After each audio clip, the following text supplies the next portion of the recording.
bodyguard waiting for the ceremony to formally begin in the forecourt over here.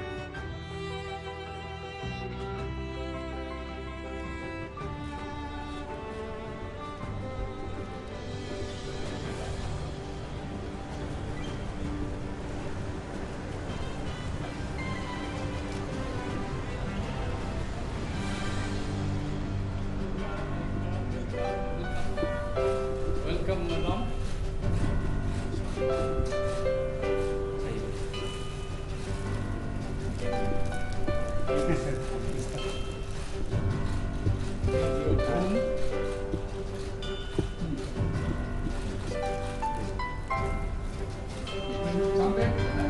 You will sit here, I will sit there. But now please. निवर्तमान राष्ट्रपति प्रणब मुखर्जी, नवनिर्वाचित राष्ट्रपति श्री नाथ कोविंद के साथ राष्ट्रपति भवन में, और ये ऐतिहासिक Rashtrapati Bhavan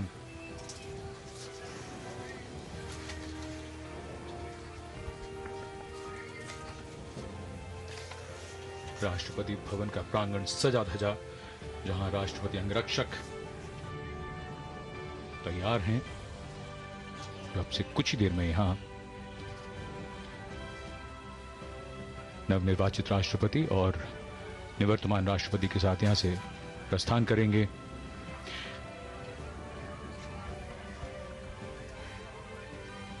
So this is the stately forecourt of Rashtrapati Bhavan, leading in from the main iron gates. This pathway is a brilliant depiction of grandeur and stateliness. So we have very specially positioned cameras at different places all across the route, and some of the visuals and the shots we would be showing you through the lens of our cameras are shots which would be difficult to see otherwise. This is the gently sloping Raisina hill.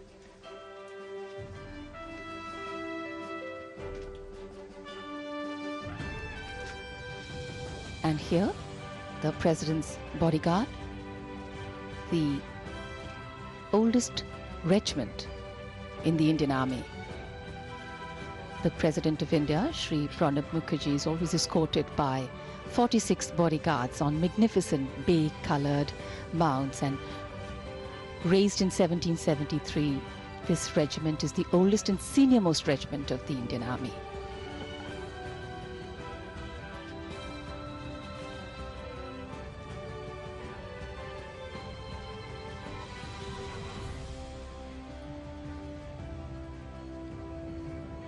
राजकीय समारोह पुरानी परंपराओं के साथ, पूरी शान के साथ, भव्यता के साथ आयोजित किए जाते हैं, और आज का विशेष अवसर, जब आज देश को 14वें राष्ट्रपति के रूप में श्री नाथ कोविंद शपथ ग्रहण करेंगे और पदभार संभालेंगे,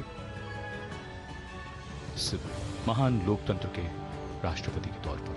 And this is the shot of the central dome that crowns Rashtrapati Bhavan, one of the most distinctive features of the building. 55 meters above the level of the forecourt, the dome is twice the height of the building and is said to be inspired by the Buddhist stupa at Sanchi.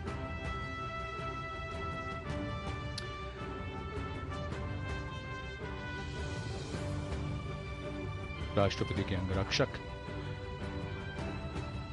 जो मुस्तैद, चुस्त, और ये सभी अंगरक्षक कम से कम 6 feet लंबे होते हैं, और समारोह के अलावा ये युद्ध कला में भी निपुण होते हैं। राष्ट्रपति प्रणब मुखर्जी और नवनिर्वाचित राष्ट्रपति Shri Nath Kovind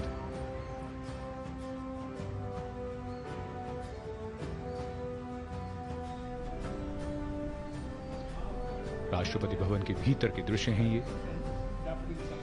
In fact, the complete ceremony of the country's new president taking oath is a discipline and a decorum to it. And as President Pranab Mukherjee explains the various portraits there to Shri Kovind, true, a very, very memorable moment for not only the country but for both of them too. And today, as Shri Pranab Mukherjee will accompany Shri Kovind to the oath-taking venue, the ceremony also marks an important movement in democratic traditions and values, the seamless transition of the responsibilities of the highest constitutional office. Rashtrapati Bhavan जो 5 वर्ष सरकारी आवास था श्री प्रणब मुखर्जी का, अब श्री रामनाथ कोविंद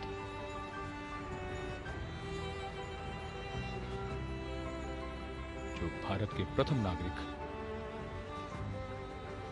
बन रहे हैं। राष्ट्रपति भवन का ये दृश्य और इसका गुंबद जो ठीक दरबार हॉल के ऊपर है, उसी दरबार हॉल के सामने ये सीढ़ियां, प्रतीक्षा है, थोड़ी ही देर में यहां से प्रस्थान करेंगे श्री प्रणब मुखर्जी और श्री रामनाथ कोविंद।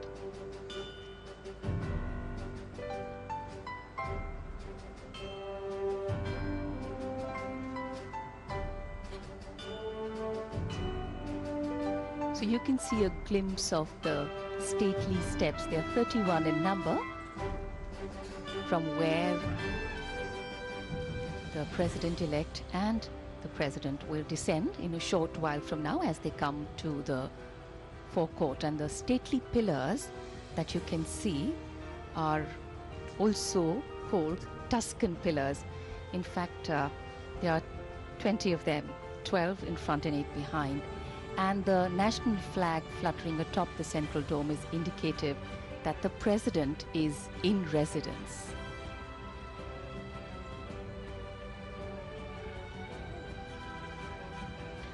गुंबद की छत बाहर से कांसे की है, जो पहचान है दूर से ही राष्ट्रपति भवन की। इसका स्थापत्य इतना विशेष, दुनिया भर में अपनी निर्माण कला और स्थापत्य के लिए राष्ट्रपति भवन प्रसिद्ध है।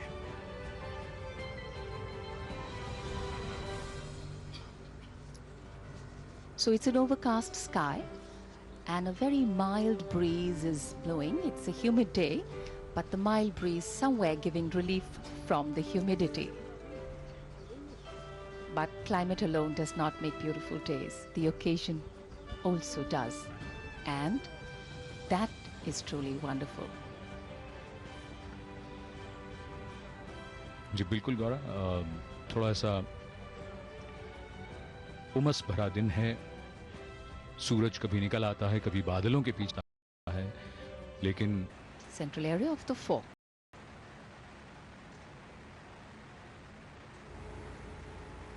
A modern nation is built on pillars of equity, democracy, and justice, and every president, as he or she takes oath, reassures each and every Indian's faith in the system.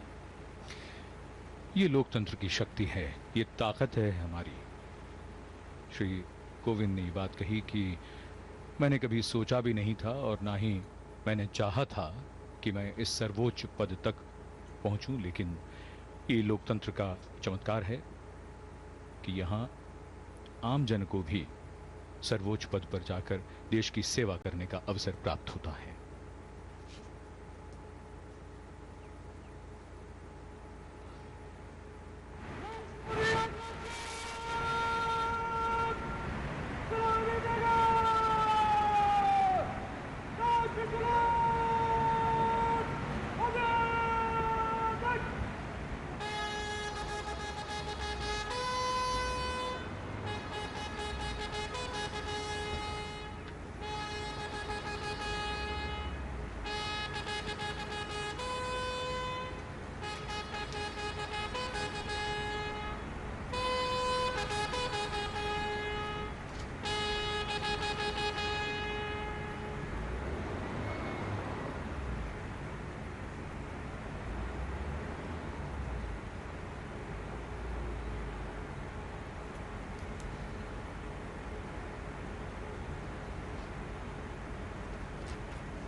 प्रस्थान कर रहे हैं राष्ट्रपति प्रणब मुखर्जी और नवनिर्वाचित राष्ट्रपति श्री नाथ कोविंद संसद भवन के लिए।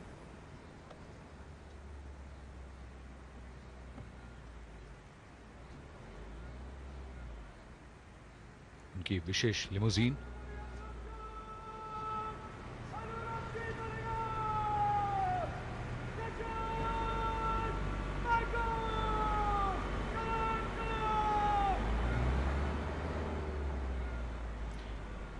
राष्ट्रपति अंगरक्षक अपने कमांडेंट के नेतृत्व में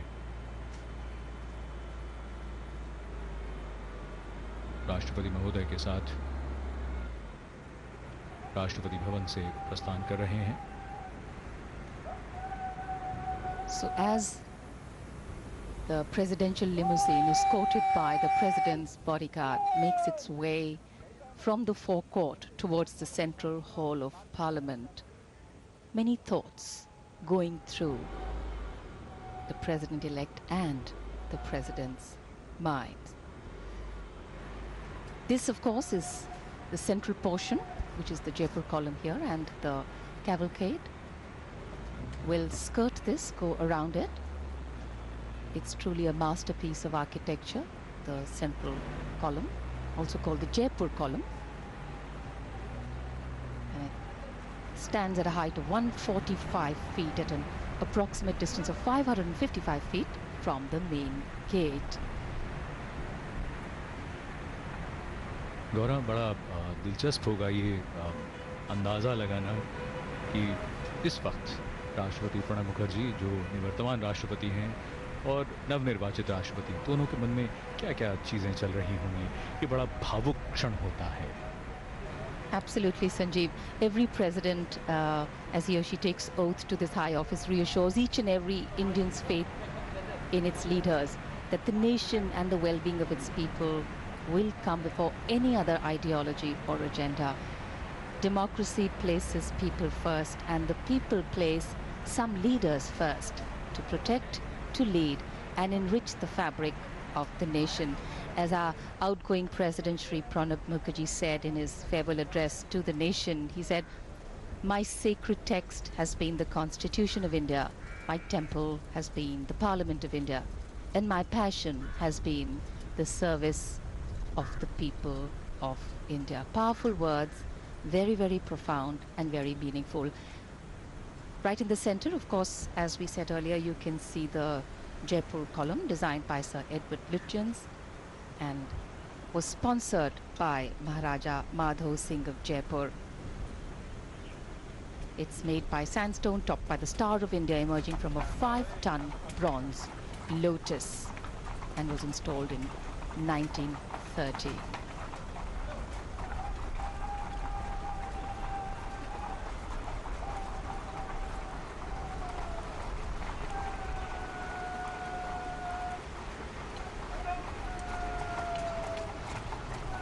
भारतीय गणराज्य, जिसमें राष्ट्रपति का निर्वाचन प्रत्यक्ष रूप से ऐसे निर्वाचन मंडल द्वारा किया जाता है जिसमें संसद के दोनों सदनों के निर्वाचित सदस्य और राज्यों की विधानसभाओं के निर्वाचित सदस्य होते हैं। भारत के राष्ट्रपति हालांकि संसद के अंग होते हैं, लेकिन वो दोनों में से किसी भी सदन में ना तो बैठते हैं ना उनकी चर्चाओं में भाग लेते हैं। संसद से संबंधित उन्हें कुछ ऐसे संवैधानिक कृत्य हैं जिनका निर्वहन करना होता है। राष्ट्रपति समय समय पर संसद के दोनों सदनों को बैठक के लिए आमंत्रित करते हैं और जो बात बार बार कही जाती है, रेखांकित की जाती है, संविधान की रक्षा करना, उसका संरक्षण करना, ये महत्वपूर्ण कर्तव्यों में से एक। और इस पद को ऐसी कई महान विभूतियों ने सुशोभित किया है जिनमें स्वतंत्रता संग्राम में भाग ले चुके डॉक्टर राजेंद्र प्रसाद, शिक्षाविद डॉक्टर सर्वपल्ली राधाकृष्णन, डॉक्टर जाकिर हुसैन, मजदूर नेता, कई ऐसे लोग जो सार्वजनिक जीवन से देश के इस सर्वोच्च संवैधानिक पद तक पहुंचे और जिन्होंने इस महान लोकतंत्र में अपना विशिष्ट योगदान दिया। आज उसी महान लोकतंत्र और देश का ये एक महत्वपूर्ण पड़ाव, जहां एक राष्ट्रपति का कार्यकाल पूरा हो रहा है और शुरू हो रहा है नए राष्ट्रपति का कार्यकाल। A question that often comes up in today's world of quick turnaround times and task and delivery orientation, what really is the role of traditional ceremonies and protocol? Well, history, tradition, ceremonial protocol, all have a way of giving context, of anchoring the present in a stability that has weathered many storms. Institutions need to be nurtured organically, keeping the present in mind. They go beyond the individual, and that's the reason tenures and terms are linked to people, not institutions. In fact, a healthy democracy rests on transitions of people, parties, and power. The seamlessness, constitutional nature, and dignity of these transitions only serve to strengthen democracy.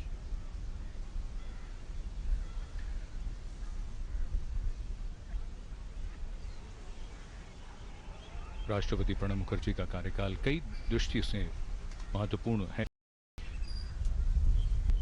उनके कार्यकाल के 2 वर्ष उन्होंने पिछली सरकार के प्रधानमंत्री doctor Manmohan Singh के साथ काम किया और उसके बाद सन 2014 में प्रधानमंत्री मोदी के नेतृत्व में एनडीए की सरकार जब आई, तब से उनके साथ उनके कार्य को लेकर और उनकी कार्यशैली को लेकर दोनों में जो विशेष सौहार्द है वो कई बार प्रकट हुआ है, राष्ट्रपति प्रणब मुखर्जी की ओर से भी और प्रधानमंत्री के शब्दों में भी।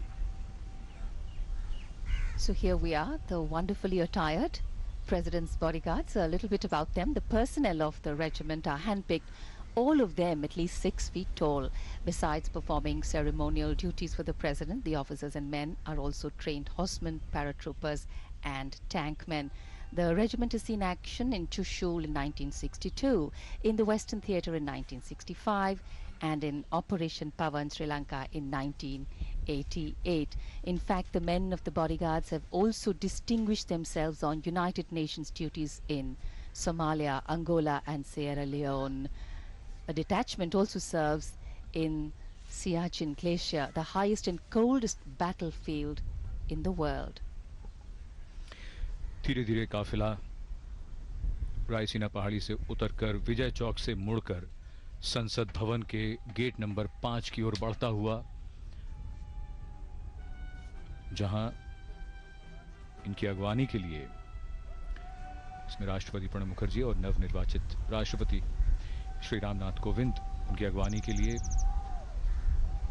उपराष्ट्रपति और राज्यसभा के सभापति, लोकसभा अध्यक्ष, प्रधानमंत्री और अन्य गण्यमान्य व्यक्ति वहां उपस्थित होंगे।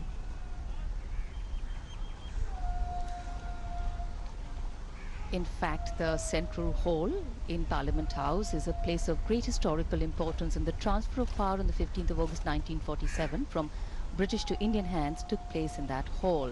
In fact, the Indian Constitution was also framed in the Central Hall, and today our new President, the 14th President of the nation, Shri Kovind, will be sworn in there. इतिहास के पन्ने इसी तरह एक एक करके जुड़ते जाते हैं, एक नया अध्याय आज उसमें जुड़ता हुआ।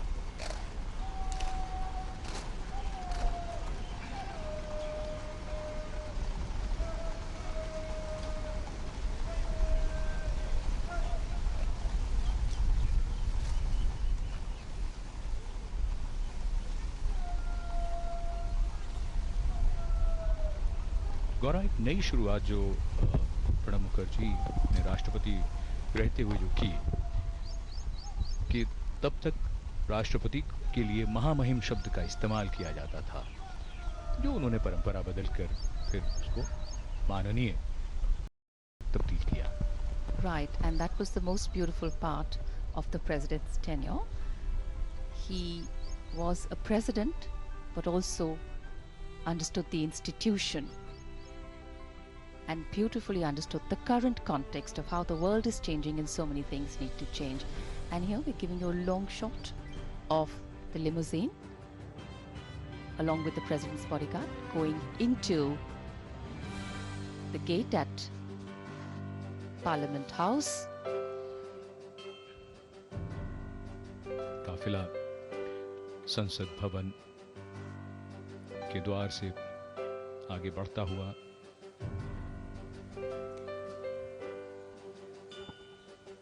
In fact, quotations have a beautiful way of conveying a lot in very, very simple words. And at the central hall of Parliament House, this is right at the top of the entrance of that hall, there is a beautiful quotation which says, and it's in Sanskrit, the English meaning is, that one is mine and the other a stranger is the concept of little minds.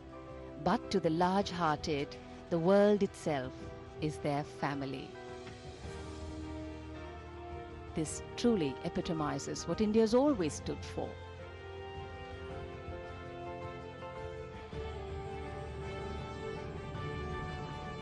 Delhi में वैसी भी हरियाली काफ़ी है और इन दिनों मौसम के हिसाब से देखें तो हमारे इन तमाम दृश्यों में आप हरे भरे घने वृक्षों को भी देख सकते हैं इस लोकतंत्र के मंदिर के साथ।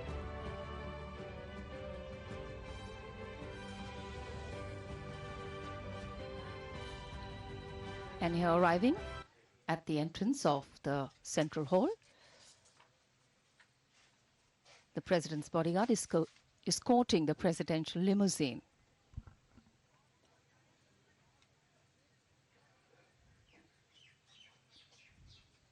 Slight sun seems to have come out, and of course perfect for capturing wonderful images, some of those we showed you earlier, panoramic shots. और धीरे धीरे वो महत्वपूर्ण क्षण अवसर नजदीक आता हुआ।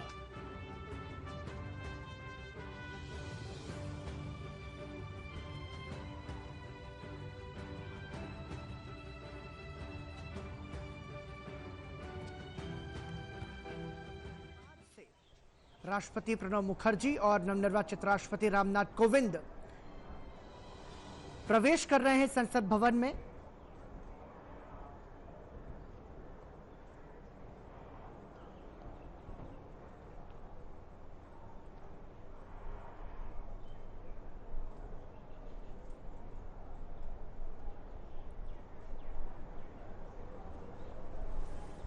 राष्ट्रपति प्रणब मुखर्जी की अगवानी, बतौर राष्ट्रपति प्रणब मुखर्जी का संसद भवन परिसर में ये आखिरी प्रवेश और अब उनके सम्मान में सलामी दी जाएगी।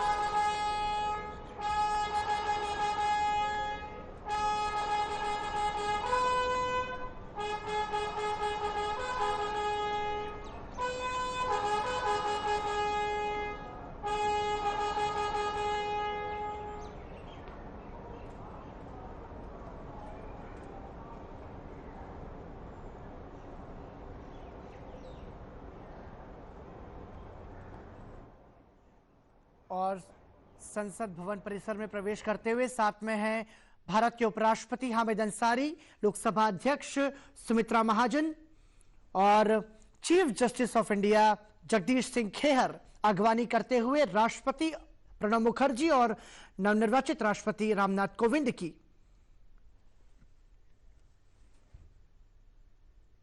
और यहां से सीधे संसद भवन परिसर के केंद्रीय कक्ष में पहुंचेंगे।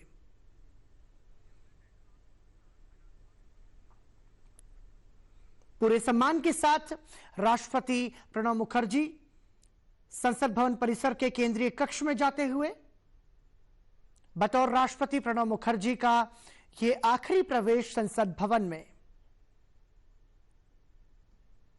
14वें राष्ट्रपति के रूप में नवनिर्वाचित राष्ट्रपति रामनाथ कोविंद शपथ ग्रहण करेंगे और उसके बाद भारत के राष्ट्रपति के रूप में अगले 5 सालों तक अपनी सेवाएं रामनाथ कोविंद देंगे। निश्चित रूप से इन तमाम सारे पलों को राष्ट्रपति प्रणब मुखर्जी अपनी सुनहरी यादों के साथ यहां से विदा होंगे। लोकसभा अध्यक्ष सुमित्रा महाजन भारत के उपराष्ट्रपति हामिद अंसारी राष्ट्रपति प्रणब मुखर्जी को पूरे सम्मान के साथ संसद भवन परिसर के केंद्रीय कक्ष में ले जाते हुए, साथ में नवनिर्वाचित राष्ट्रपति रामनाथ कोविंद भी हैं।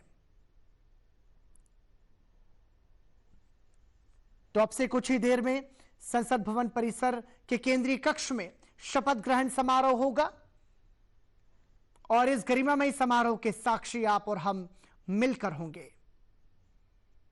तुरही बजाकर यह संदेश संसद भवन परिसर के केंद्रीय कक्ष में दिया गया है कि अब राष्ट्रपति संसद भवन परिसर के केंद्रीय कक्ष में प्रवेश कर रहे हैं, लिहाजा उनके सम्मान में संसद भवन परिसर के केंद्रीय कक्ष में मौजूद प्रधानमंत्री, विभिन्न राज्यों के मुख्यमंत्री, लोकसभा और राज्यसभा के सदस्य उनके सम्मान में खड़े होंगे।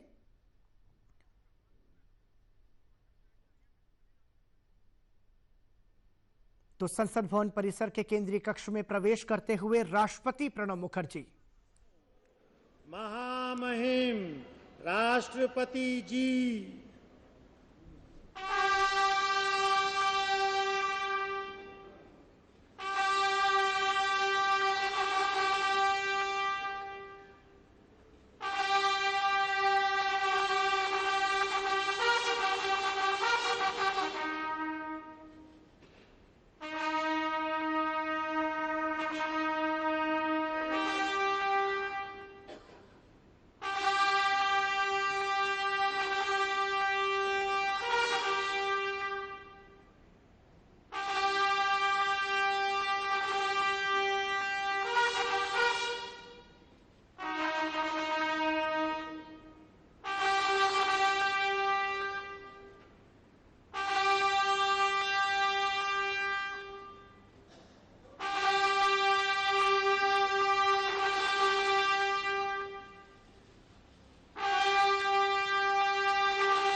मान्यवर, आदेश हो तो निर्वाचन आयोग से प्राप्त निर्वाचित राष्ट्रपति की घोषणा को पढ़ा जाए।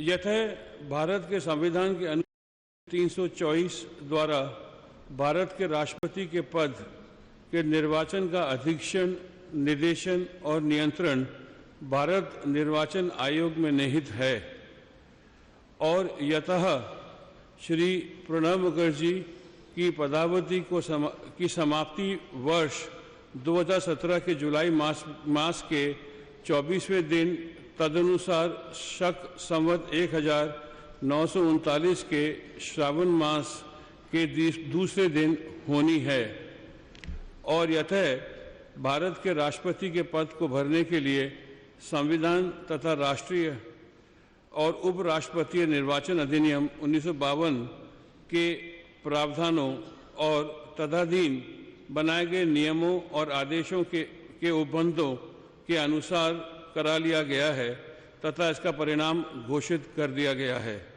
अतः अब भारत निर्वाचन आयोग ये प्रमाणित करता है कि वर्ष 2017 के जुलाई मास में के 20वें दिन तदनुसार शक संवत 1939 के आषाढ़ मास में के 29वें दिन को श्री नाथ कोविंद भारत के राष्ट्रपति पद के लिए विधिवत रूप से निर्वाचित हो गए हैं।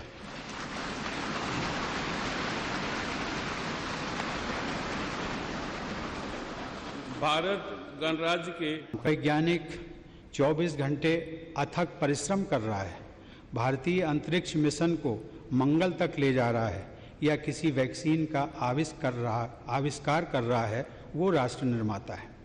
जो नर्स या डॉक्टर सुदूर किसी गांव में किसी मरीज की गंभीर बीमारी से लड़ने में उसकी मदद कर रहे हैं, वो राष्ट्र निर्माता है। जिस नौजवान ने अपना स्टार्टअप शुरू किया है और अब स्वयं रोजगार दाता बन गया है, वो राष्ट्र निर्माता है। ये स्टार्टअप कुछ भी हो सकता है, किसी छोटे से खेत में आम से अचार बनाने का काम हो, कारीगरों के किसी गांव में कारपेट बुनने का काम हो, या फिर कोई लेबोरेटरी जिसे बड़ी स्क्रीनों से रोशन किया गया हो।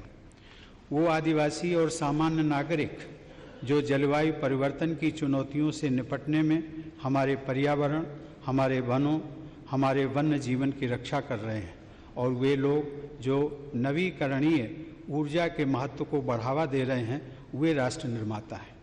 वो प्रतिबद्ध लोक सेवक जो पूरी निष्ठा के साथ अपना कर्तव्य निभा रहे हैं, कहीं पानी से भरी सड़क पर ट्रैफिक को नियंत्रित कर रहे हैं, कहीं किसी कमरे में बैठकर फाइलों पर काम कर रहे हैं, वे राष्ट्र निर्माता हैं। वे शिक्षक जो निस्वार्थ भाव से युवाओं को दिशा दे रहे हैं, उनका भविष्य तय कर रहे हैं, वो राष्ट्र निर्माता है। वे अनगिनत महिलाएं जो घर पर और बाहर तमाम दायित्व निभाने के साथ ही अपने परिवार की देख रेख कर रही हैं, अपने बच्चों को देश का आदर्श नागरिक बना रही हैं, वे राष्ट्र निर्माता हैं। साथियों, देश के नागरिक ग्राम पंचायत से लेकर संसद तक अपने प्रतिनिधि चुनते हैं। उन प्रतिनिधियों में अपनी आस्था और उम्मीद जताते हैं। नागरिकों की उम्मीदों को पूरा करने के लिए यही जनप्रतिनिधि अपना जीवन राष्ट्र की सेवा में लगाते हैं। लेकिन हमारे ये प्रयास सिर्फ हमारे लिए ही नहीं है। सदियों से भारत ने वसुधैव कुटुंबकम यानी पूरा विश्व एक परिवार है के दर्शन पर भरोसा किया है। ये उचित होगा कि अब भगवान बुद्ध की ये धरती शांति की स्थापना और पर्यावरण का संतुलन बनाने में विश्व का नेतृत्व करे। आज पूरे विश्व में भारत के दृष्टिकोण का महत्व है। पूरा विश्व भारतीय संस्कृति और परंपराओं की तरफ आकर्षित है। विश्व समुदाय अंतर्राष्ट्रीय समस्याओं के समाधान के लिए हमारी तरफ देख रहा है, चाहे आतंकवाद हो, काले धन का लेन देन हो या फिर जलवायु परिवर्तन। वैश्विक परिदृश्य में हमारी जिम्मेदारियां भी वैश्विक हो गई हैं। यही भाव हमें हमारे वैश्विक परिवार से, विदेश में रहने वाले मित्रों और सहयोगियों से, दुनिया के अलग अलग क्षेत्रों में रहकर अपना योगदान दे रहे प्रवासी भारतीयों से जोड़ता है। यही भाव हमें दूसरे देशों की सहायता के लिए तत्पर करता है, चाहे वे अंतर्राष्ट्रीय सोलर अलायंस का विस्तार करना हो या फिर प्राकृतिक आपदाओं के समय सबसे पहले सहयोग के लिए आगे आना हो। एक राष्ट्र के तौर पर हमने बहुत कुछ हासिल किया है, लेकिन इससे भी और अधिक ज़्यादा करने का प्रयास और बेहतर करने का प्रयास और तेज़ी से करने का प्रयास निरंतर होते रहना चाहिए। ये इसलिए भी महत्वपूर्ण है क्योंकि वर्ष 2022 में देश अपनी स्वतंत्रता के 75वें साल का पर्व मना रहा होगा। हमें इस बात का लगातार ध्यान रखना होगा कि हमारे प्रयास से समाज की आखिरी पंक्ति में खड़े उस व्यक्ति के लिए और गरीब परिवार की उस आखिरी बेटी के लिए भी नई संभावनाएं और नए अवसरों के द्वार खुलें। हमारे प्रयत्न आखिरी गांव के आखिरी घर तक पहुंचने चाहिए। इसमें न्याय प्रणाली के हर स्तर पर तेजी के साथ कम खर्च पर न्याय दिलाने वाली व्यवस्था को भी शामिल किया जाना चाहिए। साथियों, इस देश के नागरिक ही हमारी ऊर्जा का मूल स्रोत हैं। मैं पूरी तरह आश्वस्त हूँ कि राष्ट्र की सेवा के लिए मुझे इन लोगों से इसी प्रकार निरंतर शक्ति मिलती रहेगी। हमें तेजी से विकसित होने वाली एक मजबूत अर्थव्यवस्था, एक शिक्षित, नैतिक और साझा समुदाय, समान मूल्यों वाले और समान अवसर देने वाले समाज का निर्माण करना होगा। एक ऐसा समाज जिसकी कल्पना महात्मा गांधी और दीनदयाल उपाध्याय जी ने की थी। ये हमारे मानवीय मूल्यों के लिए भी महत्वपूर्ण है। ये हमारे सपनों का भारत होगा, एक ऐसा भारत जो सभी को समान अवसर सुनिश्चित करेगा। ऐसा ही भारत 21वीं सदी का भारत होगा। आप सबको बहुत बहुत धन्यवाद। जय Hind, Vande Mataram.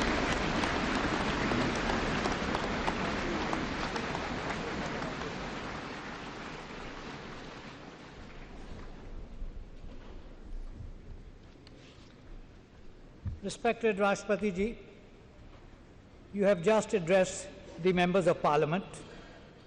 With your permission, I will read the first and the last paragraphs of the English version of the address. The rest should be considered as read. Respected Shri Pranab Mukherjee ji, respected Shri Narendra Modi ji, Srimati Sumitra Mahajan ji, Shri Justice J.S. Kher ji, Excellencies, Honorable Members of Parliament, ladies and gentlemen, and fellow citizens. I thank you for electing me to the responsibility of the President of India, and I enter this office with all humility. Coming here to Central Hall has brought back so many memories. I have been a member of Parliament, and here in this very Central Hall have had discussions with many of you. Often we agreed, sometimes we disagreed, but we learned to respect each other, and that is the beauty of democracy. We need to sculpt high growth economy and educated, ethical and shared community and an egalitarian society as envisioned by Mahatma Gandhi and Deen-Dayal Upadhyay ji. These are integral to our sense of humanism. This is the India of our dreams, an India that will provide equality of opportunities. This will be the India of the 21st century. Thank you very much. Jai Hind, Vande Mataram.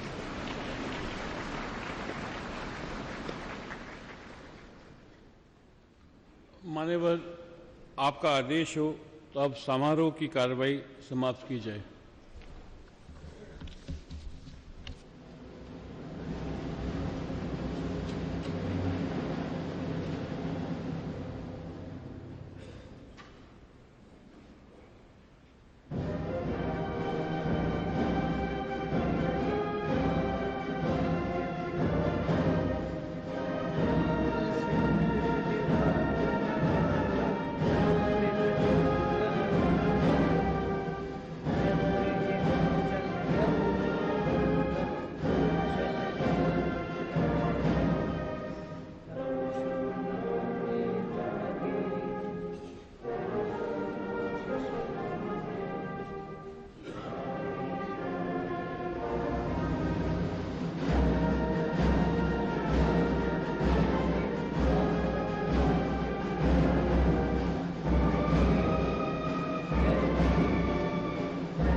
Ramnath Kovind Bharat के 14वें राष्ट्रपति के रूप में उन्होंने शपथ ग्रहण की और वो अब अपने दायित्व का निर्वहन करेंगे। 21 तोपों की सलामी के साथ नवनिर्वाचित राष्ट्रपति रामनाथ कोविंद को शपथ ग्रहण के बाद 21 तोपों की सलामी दी गई। प्रधानमंत्री नरेंद्र मोदी का अभिवादन करते हुए तमाम सभी मंत्री, मुख्यमंत्री विभिन्न राज्यों के और सांसदों से मिलते हुए नवनिर्वाचित राष्ट्रपति रामनाथ कोविंद शपथ ग्रहण के बाद की संसद भवन परिसर के केंद्रीय कक्ष से ये सीधी तस्वीरें आप देख रहे हैं। अपने संबोधन में राष्ट्रपति रामनाथ कोविंद ने कहा कि हम सभी ने एक दूसरे के विचारों का सम्मान करना सीखा है और यही लोकतंत्र की खूबसूरती है।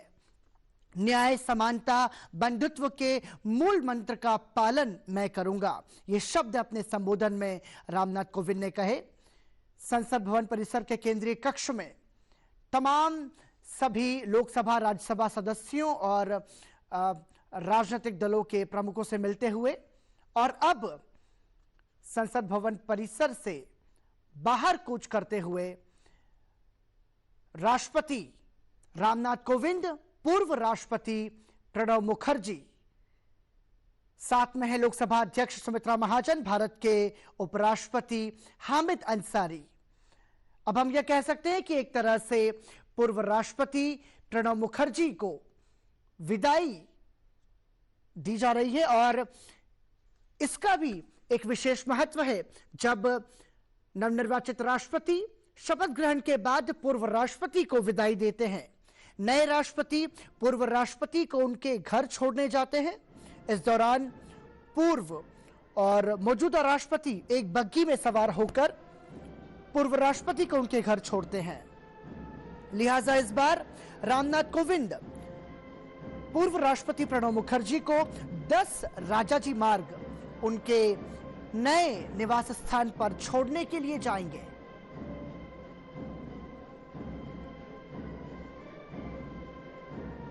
जब संसद भवन परिसर में प्रवेश कर रहे थे तब राष्ट्रपति प्रणब मुखर्जी थे और अब शपथ ग्रहण के बाद पूर्व राष्ट्रपति प्रणब मुखर्जी की विदाई और नवनिर्वाचित राष्ट्रपति रामनाथ कोविंद पूर्व राष्ट्रपति प्रणब मुखर्जी को उनके नए निवास स्थान 10 राजाजी मार्ग पर छोड़ने के लिए जाएंगे।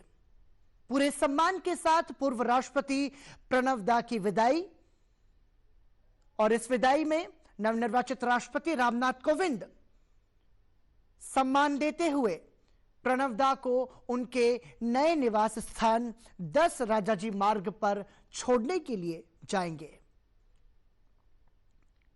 भारतीय लोकतांत्रिक व्यवस्था के हिसाब से राष्ट्रपति पद का जो प्रोटोकॉल होता है, जो सम्मान उस पद के तहत दिया जाता है, उस पूरे सम्मान का निर्वहन करते हुए नवनिर्वाचित राष्ट्रपति रामनाथ कोविंद, जो भारत के पूर्व राष्ट्रपति प्रणब मुखर्जी को उनके नए निवास स्थान 10 राजाजी मार्ग पर छोड़ने के लिए जाएंगे। 14वें राष्ट्रपति के रूप में नवनिर्वाचित राष्ट्रपति रामनाथ कोविंद ने शपथ ली। 21 तोपों का सम्मान उनके राष्ट्रपति बनते ही रामनाथ कोविंद को दिया गया। Chief justice of India Jagdish Singh Khehar ने नवनिर्वाचित राष्ट्रपति रामनाथ कोविंद को शपथ दिलाई, जिसके बाद रामनाथ कोविंद ने संबोधित किया संसद भवन परिसर के केंद्रीय कक्ष को। अपने संबोधन में उन्होंने कहा कि हमें ऐसे भारत का निर्माण करना है जो आर्थिक नेतृत्व के साथ साथ चारित्रिक सक्षमता भी लेकर के आए। 21वीं सदी भारत की सदी होगी। उन्होंने कहा कि राष्ट्र निर्माण का आधार है राष्ट्र गौरव। साथ ही उन्होंने जो महत्वपूर्ण बात कही उसमें देश की सीमाओं की रक्षा करने वाले, तपती धूप में खेती करने वाले किसान, वैज्ञानिक, भारत के युवा, चिकित्सक, नवीकरणीय ऊर्जा को बढ़ावा देने वाले लोग, पुलिस प्रशासन, शिक्षक, गृहिणी, ये सभी राष्ट्र निर्माता है। साथ ही रामनाथ कोविंद ने अपने संबोधन में यह भी कहा कि 2022 को हम स्वतंत्रता के 75 साल पूरे करेंगे और जब हम स्वतंत्रता का 75वां वर्ष मनाएंगे तब ऐसी व्यवस्था भारत में हो कि समाज के अंतिम व्यक्ति का आर्थिक विकास हो सके। संसद भवन परिसर से बाहर आते हुए पूर्व राष्ट्रपति प्रणब मुखर्जी, लोकसभा अध्यक्ष सुमित्रा महाजन, भारत के उपराष्ट्रपति हामिद अंसारी, वहां पर मौजूद है। हमने देखा जब संसद भवन परिसर में प्रवेश कर रहे थे तब पूर्व राष्ट्रपति प्रणब मुखर्जी आगे चल रहे थे, लेकिन अब शपथ ग्रहण के बाद नवनिर्वाचित राष्ट्रपति रामनाथ कोविंद अग्र पंक्ति में है और नवनिर्वाचित राष्ट्रपति रामनाथ कोविंद को सलामी दी जा रही है।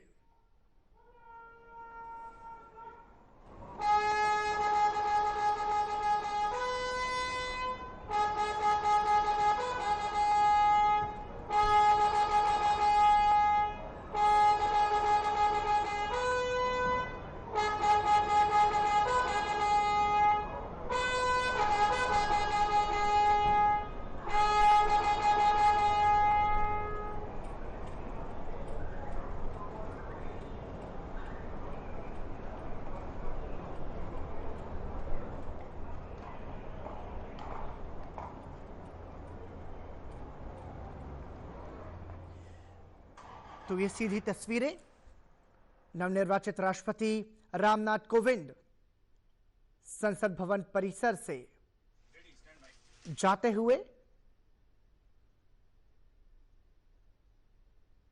और अब रामनाथ कोविंद पूर्व राष्ट्रपति प्रणब मुखर्जी को पूरे सम्मान के साथ उनके नए निवास स्थान 10 राजाजी मार्ग पर छोड़ने के लिए निकले हैं। नवनिर्वाचित राष्ट्रपति रामनाथ कोविंद के साथ पूर्व राष्ट्रपति प्रणब मुखर्जी शपथ ग्रहण से पहले जब राष्ट्रपति भवन से निकल रहे थे तब पूर्व राष्ट्रपति प्रणब मुखर्जी और नवनिर्वाचित राष्ट्रपति प्रोटोकॉल के हिसाब से इसी वाहन में आए थे, लेकिन तब नवनिर्वाचित राष्ट्रपति रामनाथ कोविंद बाईं ओर बैठे थे और प्रणब मुखर्जी जो कि तब राष्ट्रपति थे भारत के, तब वो दाईं ओर बैठे थे। और अब शपथ ग्रहण के बाद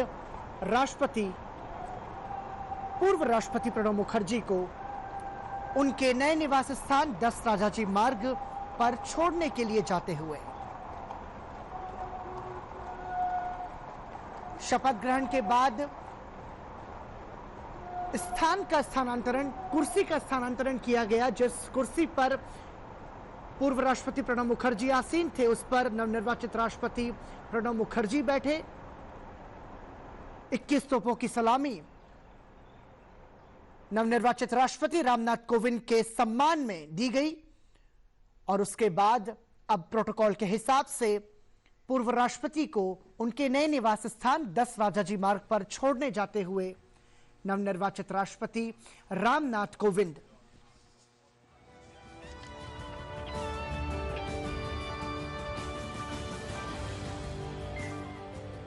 The Republic of India has a new president, Shri Nath Kovind, the 14th president of the nation.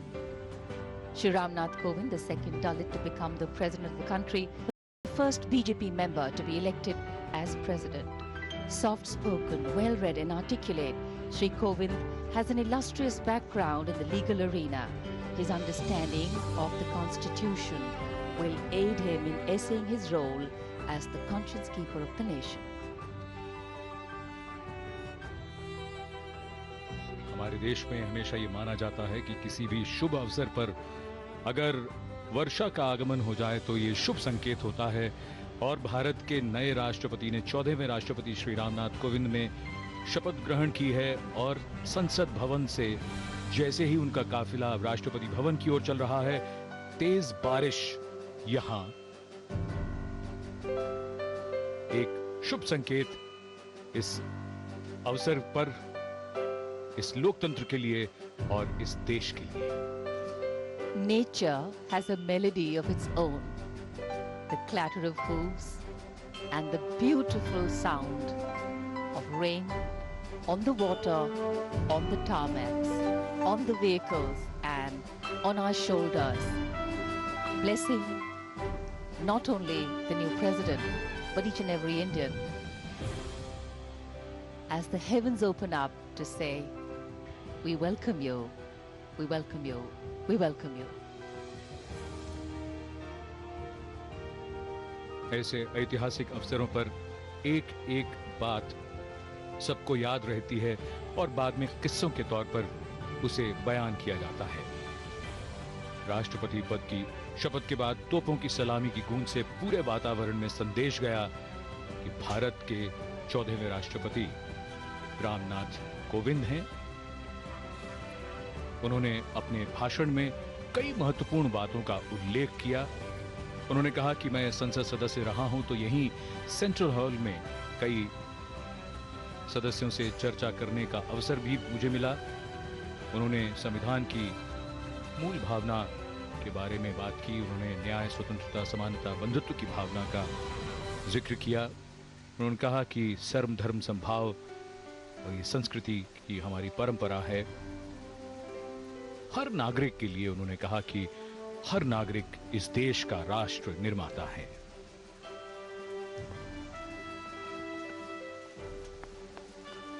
India is not just a nation state, it has always stood out as an example of making the impossible seem possible. Tradition, philosophy, ideas, and growth all have coexisted and co-flowered with a seeming randomness but larger design. Tolerance, inclusivity, and respect have been valued and incorporated in the Constitution given to us by our visionary leaders. Dissent has made us progress. Collaboration has helped us grow, and belief in our nationhood has kept us together. Raisina पहाड़ी के दृश्य वैसे भी बहुत खूबसूरत होते हैं, लेकिन दोपहर की इस बारिश में ये दृश्य और भी अधिक आकर्षक होते हुए, और इधर राष्ट्रपति का काफिला धीरे धीरे रायसीना पहाड़ी की ओर से होता हुआ राष्ट्रपति भवन की ओर बढ़ता हुआ। राष्ट्रपति रामनाथ कोविंद ने अपने संक्षिप्त भाषण में ये जिक्र किया कि मैं एक साधारण पृष्ठभूमि से आता हूं और यहां तक का सफर, यहां तक की यात्रा काफी लंबी रही है।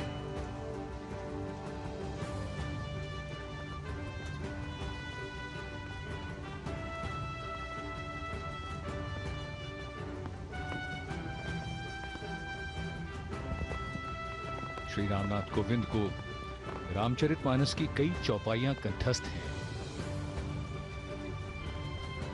हैंडलूम की खादी पहनते हैं। साधारण जीवन जिया है उन्होंने।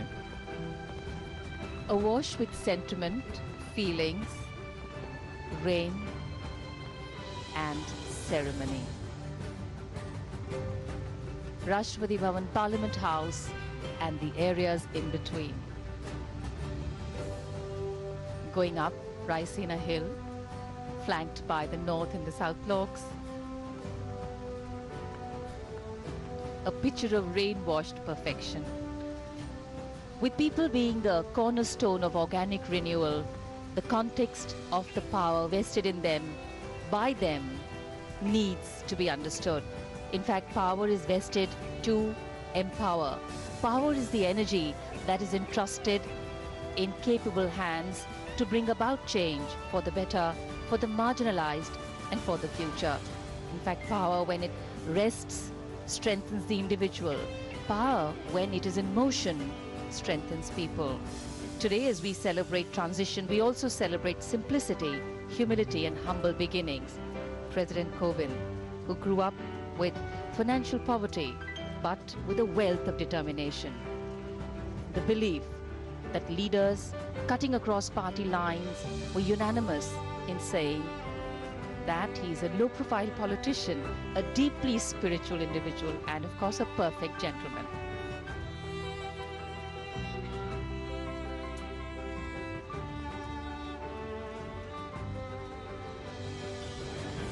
शिक्षा के क्षेत्र में योगदान के साथ साथ उन्होंने कई सामाजिक कार्यों में बढ़ चढ़कर अपना योगदान दिया है। अपने गांव में कई लड़कियों का विवाह कराने में उन्होंने आर्थिक सहायता दी। साधारण जीवन लेकिन उच्च विचार का आदर्श, और अपने संबोधन में उन्होंने कई महत्वपूर्ण बातों का जिक्र किया, रेखांकित किया उन बातों को।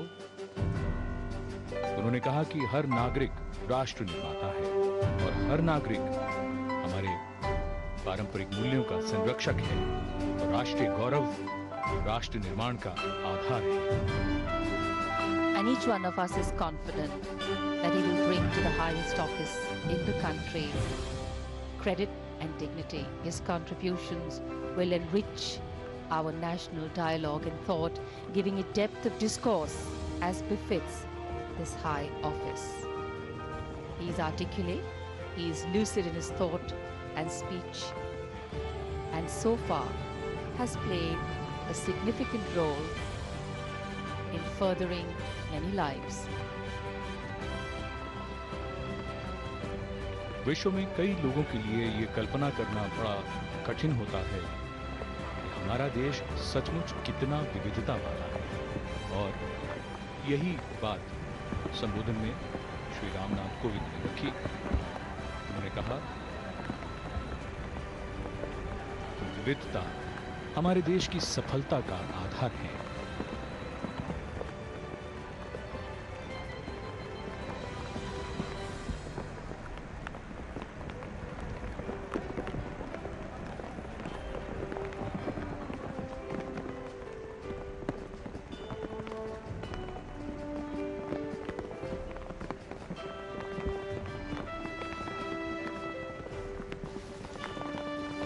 Skirting the Jaipur column, the President's bodyguard now escort the new President Shri Kovind and former President Shri Pranab Mukherjee to Rashtrapati Bhavan.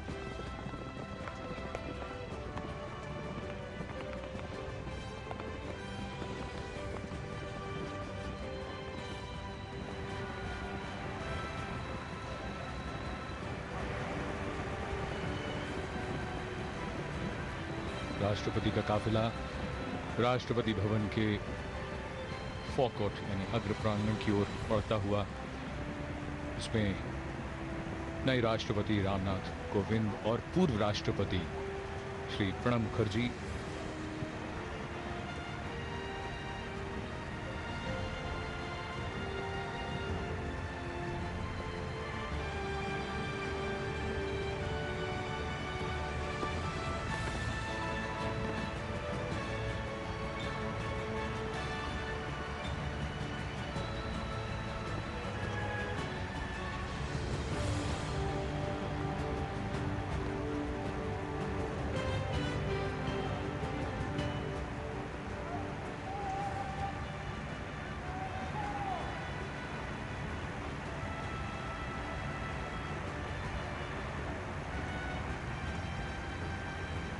the limousine drawing up to the saluting base.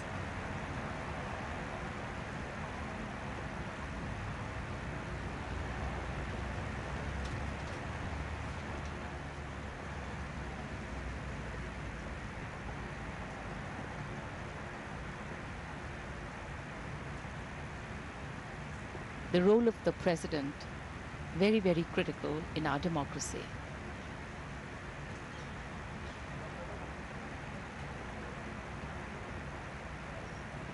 Former President Pranab Mukherjee alights from the vehicle, and President Kovind at the saluting base here.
President Kovind taking the salute, his first salute at the forecourt of Rashtrapati Bhavan.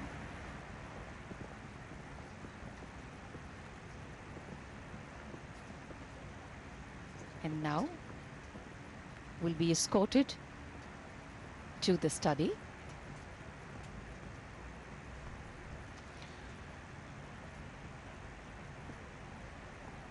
राष्ट्रपति कोविंद पूर्व राष्ट्रपति प्रणब मुखर्जी के साथ अब study की ओर प्रस्थान करते हुए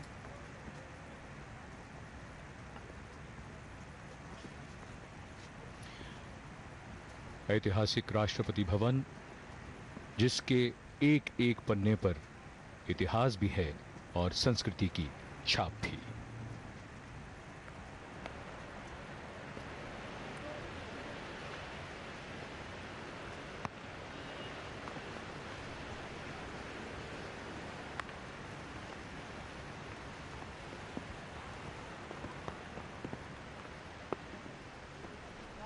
भवन से निकलते हुए नवनिर्वाचित राष्ट्रपति रामनाथ कोविंद पूरे सम्मान के साथ भारत के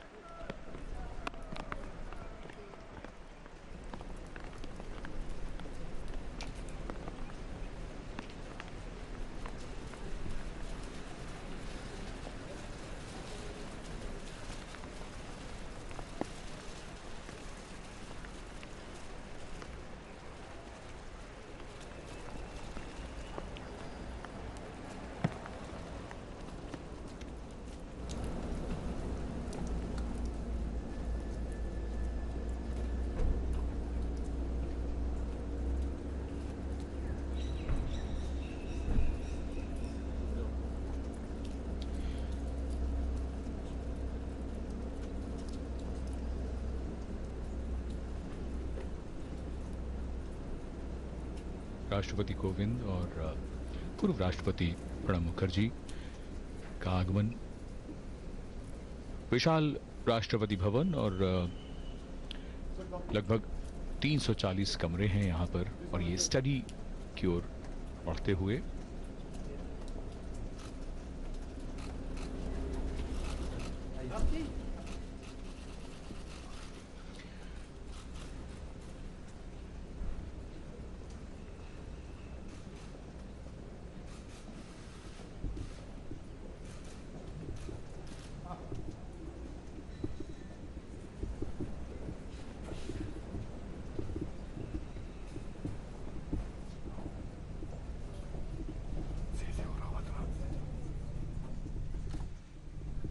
परंपराओं और औपचारिकताओं का निर्वहन बड़े ही शानदार ढंग से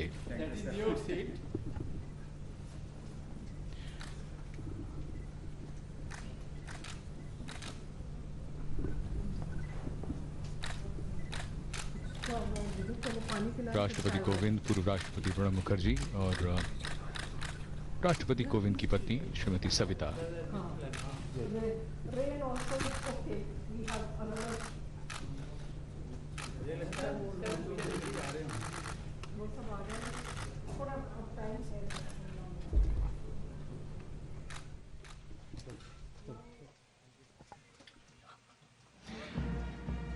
ऐतिहासिक राष्ट्रपति भवन जितना विशाल है, अगर इतिहास के पन्नों में देखें और इसकी विशालता को समझें तो वो हमें चमत्कृत करती है। ऐसा अद्भुत है ये Rashtrapati Bhavan.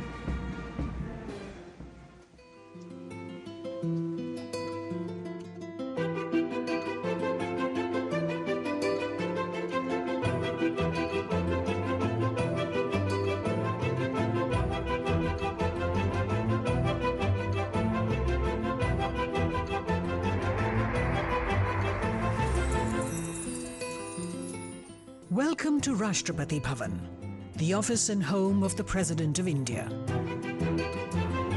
Completed in 1929, Rashtrapati Bhavan, designed by Edwin Lutyens and Herbert Baker, is one of the most magnificent presidential palaces ever built.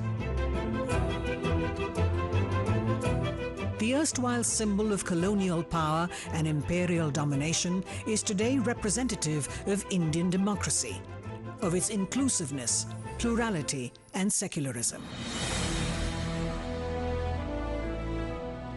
This is not just the residence of the constitutional head of the world's largest democracy, but also in terms of area, the largest residence of a head of state anywhere in the world.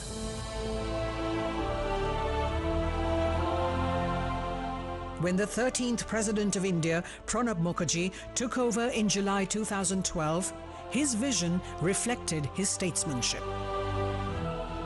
Rashtrapati Bhavan is a heritage building. It is a living heritage. Since it had been constructed in 1920s, it had undergone a large number of changes which had started compromising the heritage character of this building.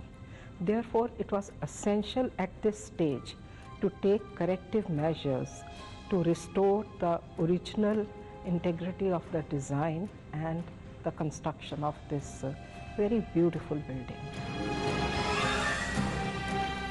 Much like this clock tower, time seemed to be standing still at the estate. It needed focused inputs from experts and a dedicated restoration team. We got Intech in. They worked with a team of 40 experts and within 6 months gave us a report which lays down the broad framework of what can be done, what should be done, and what should not be done. The mandate was to bring about a complete shift in approach towards the restoration, running, and upkeep of this heritage structure. We had to make every part of Rashtrapati Bhavan functional. We had to avoid purchases and make use of what we had in our Bhavan itself. The office of the President is called the Study. This is the formal meeting place for the President where he receives his guests and visitors. Murals by eminent artist Sukumar Bose inspired the look and colour scheme of the Study. Gifts received by various presidents adorn the Study.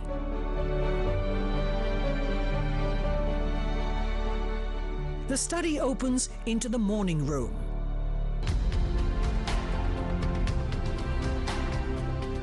The President meets dignitaries here. We started with the carpets.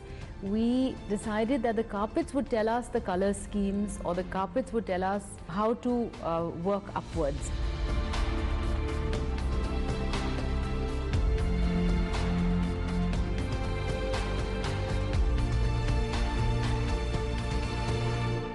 Each room in the Rashtrapati Bhavan stands witness to history.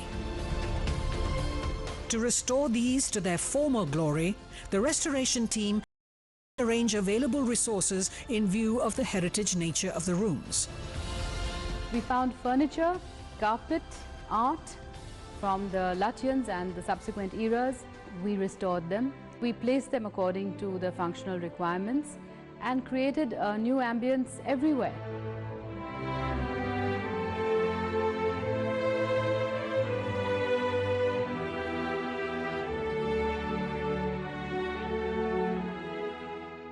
A lot of the furniture was, the sets were, just scattered randomly all over not only the Rashtrapati Bhavan, but all over the President's estate.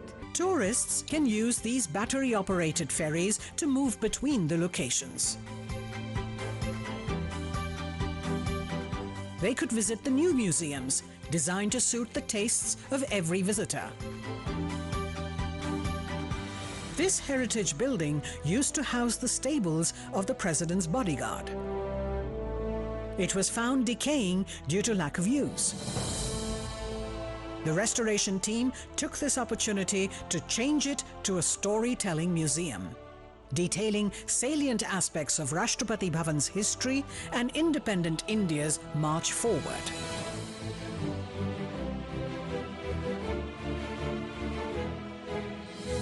Another extensive museum is ready to inspire its visitors.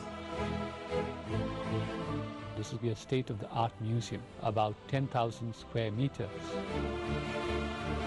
We have architectural limitation. These buildings cannot be more than 2 stories. So to build this particular museum, we had to go down 2 stories. So this will be the first sunken museum which will be dedicated to the nation by the Prime Minister on 25th July 2016. We encapsulate India's rich tradition starting from 1947. How our democracy has evolved, how the institution of Rashtrapati Bhavan has evolved, what has been the contribution of the various presidents. That's going to be a lasting legacy, the museum, because it's going to stand much, much after all of us are nowhere on the scenario. Visitors can also take home a piece of the Bhavan's heritage through specially designed and crafted merchandise from the new souvenir shop. Navachara Kaksh, the new Science and Innovation Museum, is already busy inspiring and igniting young minds. This museum of inspiring innovations, with its compelling mix of scientific know-how and models, is a hot favorite among visitors and students. The President's keen interest in education has led to several pioneering initiatives in higher education, such as hosting of annual conferences with vice-chancellors of central universities and directors of IITs and NITs. These have now been merged into a single 3-day visitors' conference to create synergy amongst all central institutions of higher learning. Programs like innovation exhibitions are being held regularly. The President also greeted all the heads of state and government of Pacific Island countries and received the dignitaries attending the India-Africa Forum Summit. On the eve of Teachers' Day, the President took up the role of a teacher at the government school within the estate by taking a class on democracy and political history. The estate also arranges for several in-residence programs, inviting artists, writers, inspired teachers, and students to stay and experience life at Rashtrapati Bhavan. This is not just an officious sort of colonial building, but a normal model city, which probably everyone should adapt in their own cities and regions. The Smart India concept, the Smart Rashtrapati Bhavan concept, they gave me the feel that how I can implement the things, how they are governing the whole Rashtrapati Bhavan through the software, so through the applications. A new ceremonial hall, inaugurated in December 2014, played host to President Barack Obama and Michelle Obama during their state visit to India in January 2015, and stands ready to greet more visitors. We integrated it with the existing structure of our auditorium, and we completed it in almost 11 months. The President's estate is getting smarter by the day in the most modern sense of the word. Besides lessons in financial inclusion, smart classes at the senior school here prepare students for a world driven by technology. This has been a very positive result-oriented experiment to use the technology-enabled learning in this government school and a government setup. Numerous high-tech measures are adding to this smartness quotient, like these RFID-based ID cards for the residents. The entire township is now Wi-Fi enabled. The estate has developed and put to use a smart option to solve everyday civic problems. Residents use a mobile app called Monitor to report irregularities in real time to the concerned departments. An intelligent operations center receives these reports and helps civic agencies take immediate remedial measures, improving their efficiency of services. To save electricity, CFL bulbs have been replaced with LED. Solar panels are being installed to generate 1.3 megawatt of clean power. Household solid waste now gets segregated at the source and gets managed professionally. The estate is fast moving towards being a zero-waste township. Residents have been provided with eco-friendly yellow bicycles to move within the estate. The residents of the President's estate now have a full-fledged shopping complex. Serviced apartments for their guests.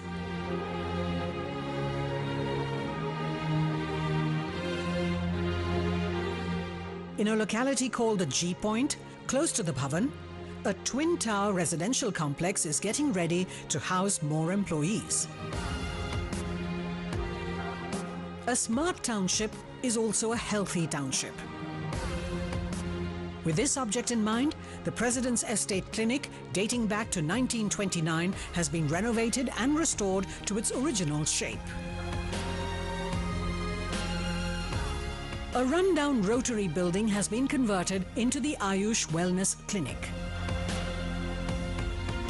It brings together under one roof the best practices of India's alternative medicine systems and offers them. Over the past 20 minutes or so, the Home Secretary, Defence Secretary, 3 service chiefs, Marshal of Indian Air Force, the Cabinet Secretary, the Raksha Rajya Mantri. So all of them have been slowly coming to the venue. There was a really heavy downpour, Sanjeev, and what has happened very beautifully right now is that the rain seems to have stopped, and I think the sky is clearing up a little, mild sunshine coming through. बिल्कुल गौरव, और तीनों सेनाध्यक्ष इस वक्त हमारे television screen पर यहाँ राष्ट्रपति भवन एक एक करके यहाँ गण्यमान्य व्यक्तियों का आना जारी है।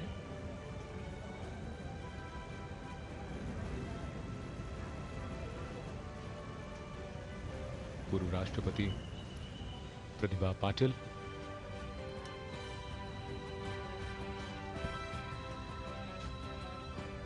So as and when the guests arrive, which will also include family members and guests of the President and former President, the Chief Justice of India, the Speaker Lok Sabha, we just saw that Srimati Pratibha Devi Singh Patil, the former President, Dr. Devi Singh Shekhawat was with her, the Prime Minister, the Vice President, and Srimati Salma Ansari. So they will all come here. And once the gathering is complete, then the President will arrive here for the national salute. The Guard Commander will report to the President and will then request the President to inspect the Guard of Honor. And once that is done, the President will be conducted to the state coach, prepositioned at the southern end of the forecourt. And then this state coach will be delivered to the North Court via the South Court and West Subway.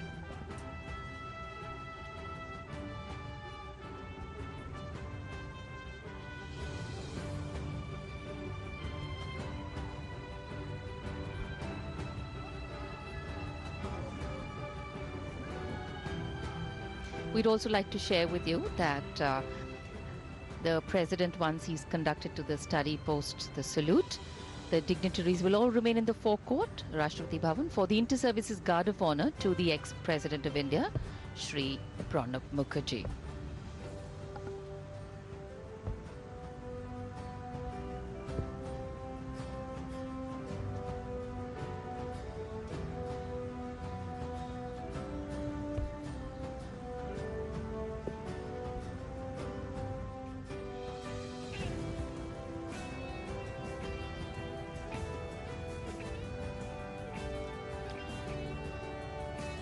वित्त और रक्षा मंत्री अरुण जेटली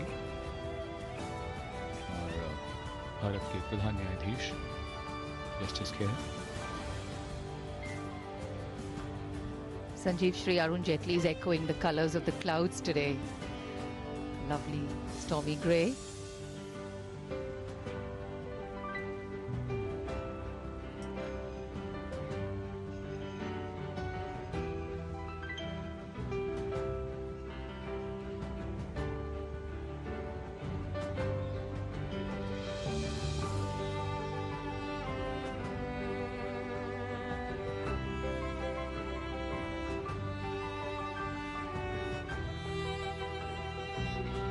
आज के पूरे समारोह की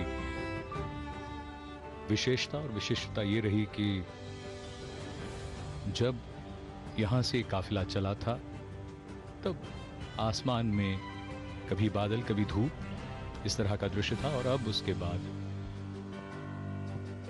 बारिश के बाद धुला हुआ वातावरण.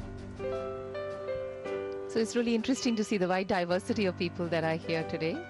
Friends, family members, well-wishers. And well, this is the iron filigree gate which periodically our camera people frame the complete forecourt and show it to you. Lovely shot that is. And any angle that you take of this beautiful structure, whichever position you take it from, there is depth in it. Our national flag picking up in the light breeze, waving gently.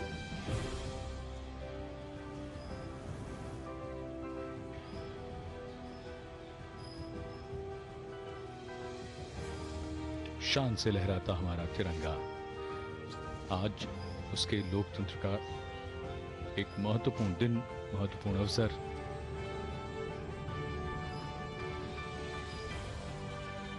देश के नए राष्ट्रपति ने आज पदभार ग्रहण कर लिया है.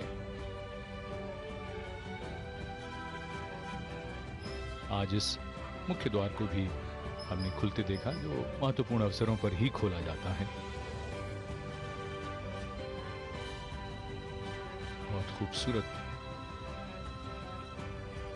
राष्ट्रपति भवन, और इसके फव्वारों के दृश्य देखते हुए ये भी लग रहा था कि फव्वारे यहाँ जमीन पर और अभी थोड़ी देर पहले जैसे आसमान से भी इसी तरह का दृश्य देखने को मिल रहा था.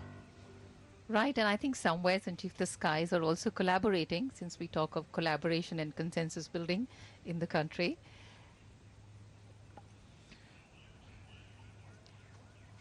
जमीन से आकाश तक दृश्य लगभग एक सा. खूबसूरत नज़ारा, और जैसा हम सब जानते हैं ये वर्ष का वो मौसम होता है जब हरियाली और अधिक अपनी शोभा बिखेरती है, और आज के इस खास मौके पर ये दृश्य और भी अधिक सुंदर होते हुए.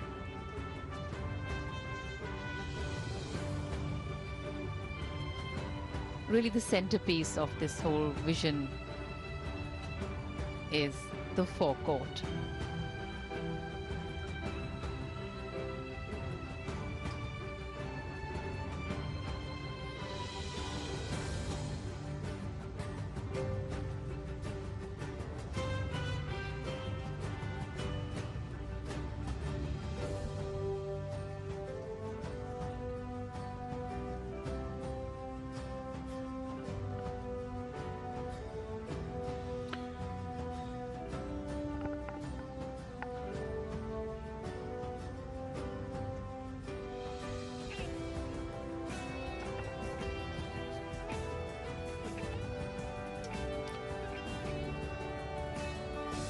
भाजपा के वरिष्ठ नेता लाल कृष्ण आडवाणी और भारत के नए राष्ट्रपति श्री कोविंद कानून के और संविधान के जानकार हैं.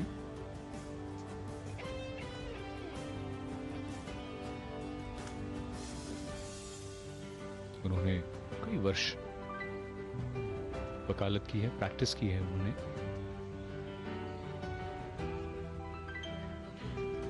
उन्हें कानून और संविधान की गहरी समझ है.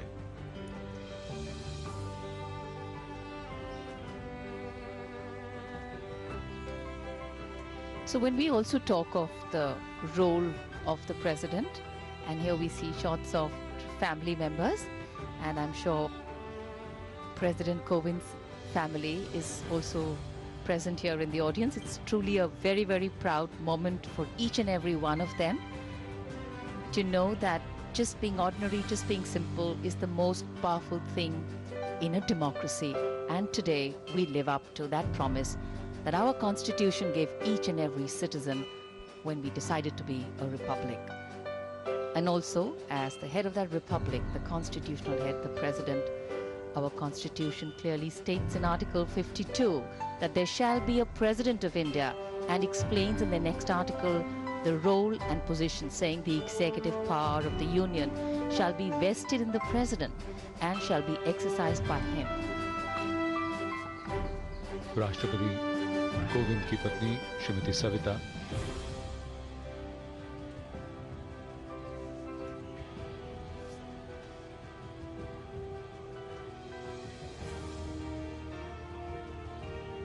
As Mrs. Kovind leaves the study, the limousine will now arrive at the forecourt.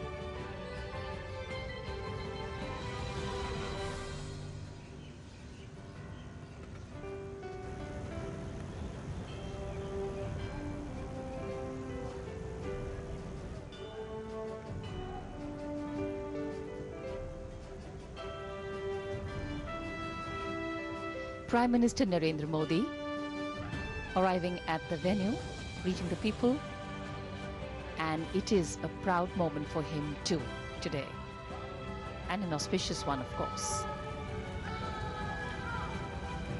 Bharat के प्रधानमंत्री श्री नरेंद्र मोदी का आगमन तीनों सेनाध्यक्षों से मिलते हुए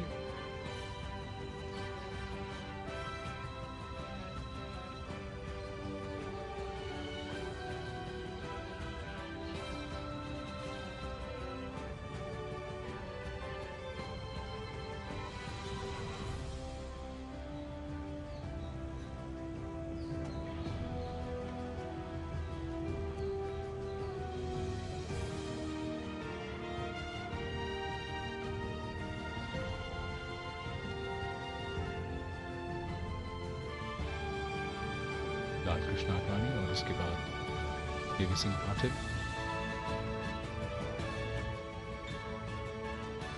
प्रतिभा जी पूर्व राष्ट्रपति,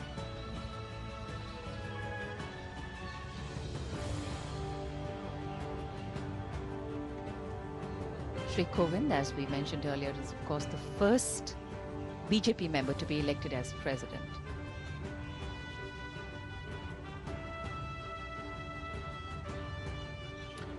लोकसभा अध्यक्ष Shrimati Sumitra Mahajan, loved, respected and valued across party lines by one and all, Shri Kovind.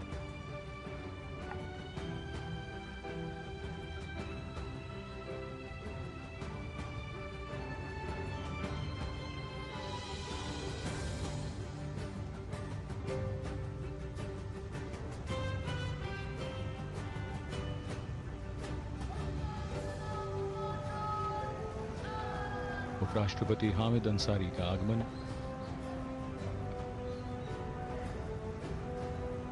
एक एक करके गण्यमान्य व्यक्ति यहां पधार रहे हैं प्रोटोकॉल के हिसाब से. And as we shared earlier, protocol plays a very, very important role. It gives value to tradition, it helps us understand dignity and respect, and gives context to the present.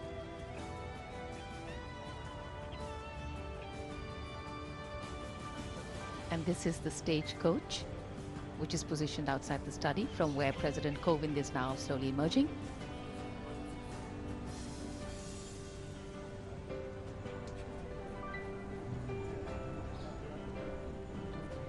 राष्ट्रपति कोविंद बग्घी में प्रस्थान करेंगे राष्ट्रपति भवन के प्रांगण की ओर.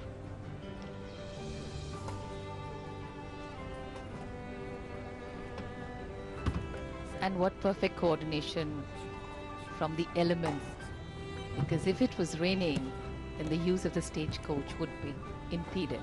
So the rain seems to have stopped just in time. The whole area totally freshly washed and new president on virtually a new day.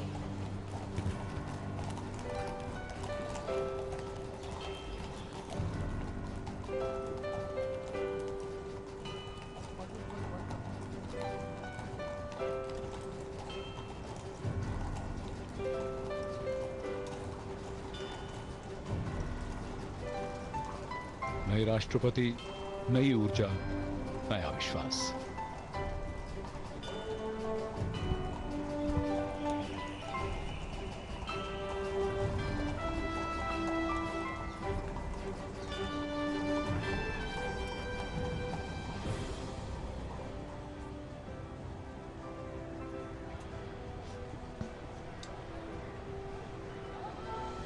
ऐतिहासिक बग्घी जो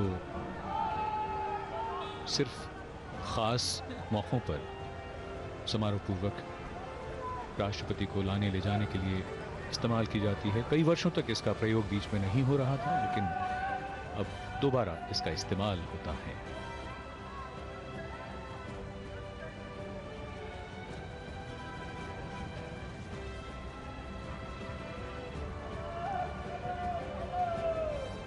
It's also a proud moment of the coachman who is actually leading and taking this stagecoach.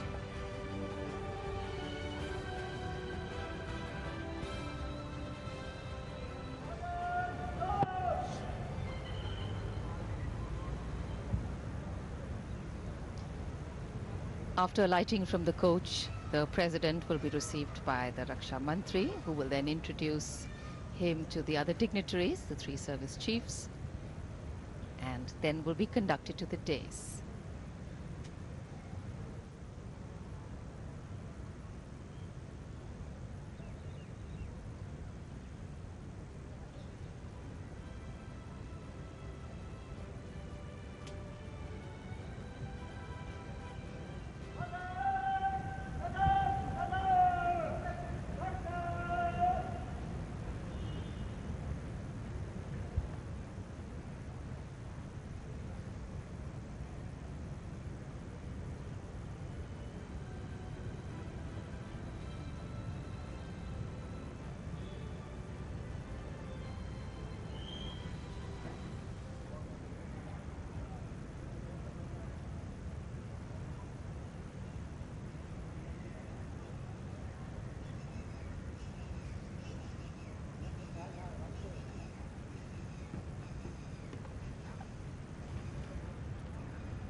राष्ट्रपति से guard of honour के निरीक्षण के लिए अनुरोध किया गया और अब राष्ट्रपति गार्ड ऑफ ऑनर का निरीक्षण करेंगे।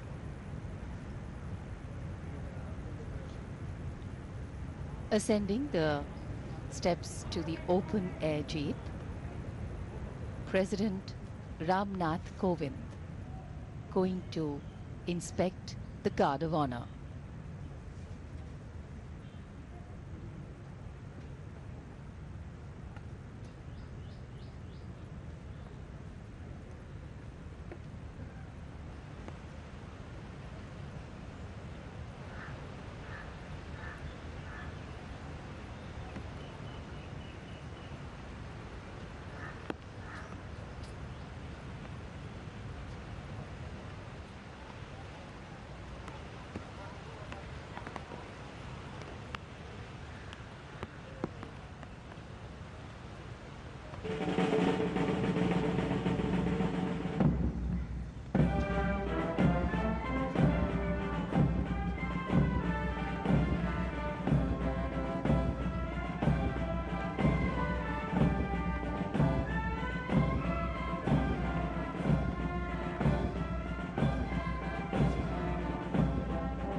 So with the conclusion of this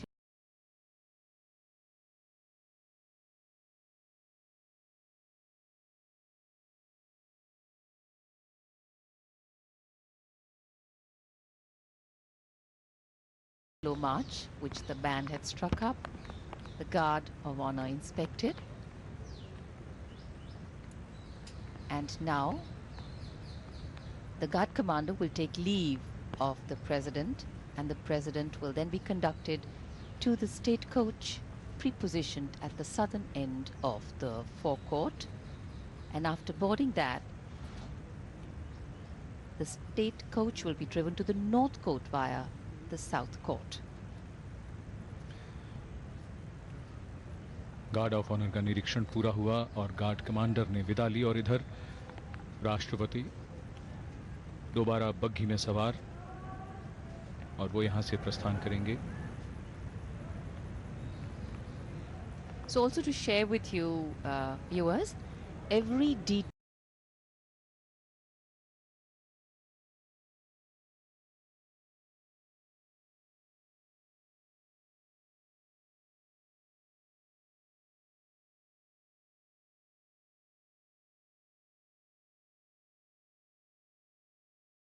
of the ceremony has been worked out, right from the positioning of the people, the entry, the exits, the timing, everything is timed to perfection, and that's what military precision is all about.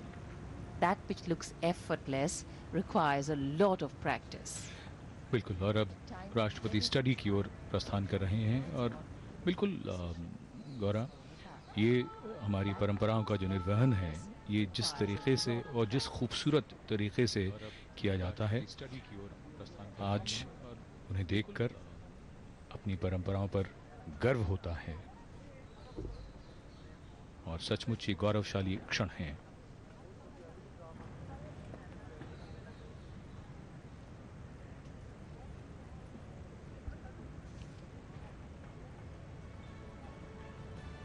Rashtrapati Bhavan की दक्षिणी दिशा से, यानी south court से north court की तरफ. So when we view such ceremonies, when we attend such functions, I think each one of us then participates in the renewal and the reaffirming of our faith in the government form that we chose for ourselves, to see that tradition is respected, to see that transition happens seamlessly with dignity, pride and respect despite differences and diversity. आम जन अपने मन में जो सोचता है वो उस तरह से अपने नेतृत्व को चुनता है और धीरे धीरे ये बात सरकार और उसके बाद देश के सर्वोच्च पद तक हमें दिखती है और आज उसी का एक बेहद खास अवसर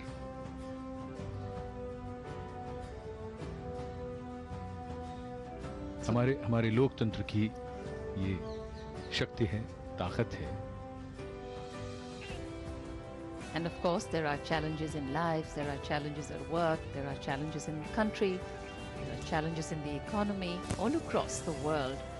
But this bedrock of continuum, institutional development, that is what sustains every country in the long run.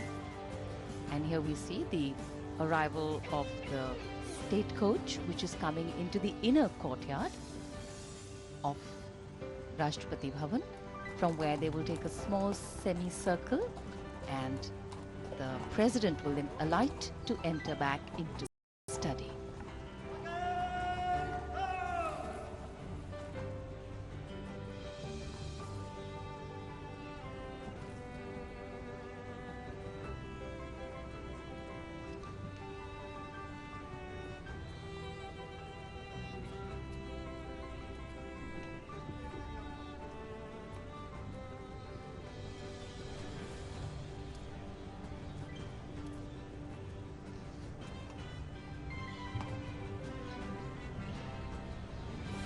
राष्ट्रपति कोविंद स्टडी की ओर। All the other dignitaries are still in the forecourt of Rashtrapati Bhavan for the Inter-Services Guard of Honour to the ex-President of India, Shri Pranab Mukherjee, which will take place shortly.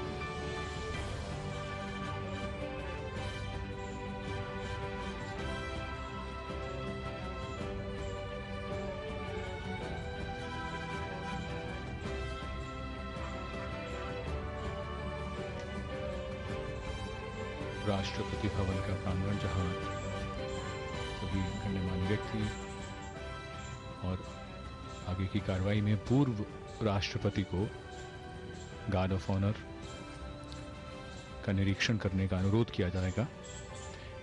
ये कार्रवाई अब से कुछ ही देर में यहां होगी।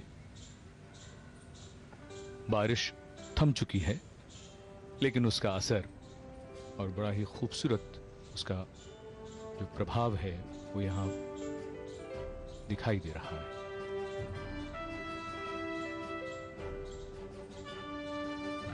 So protocol respects each and every change, transition and movement. In fact, in a short while from now, the president and the former president will leave North Court for the Forecourt. North Court is where the study is, and after alighting from the state coach, the president will of course be conducted to his seat, and the former Shri Pranab Mukherjee will be conducted to the dais where the national salute will be given to him.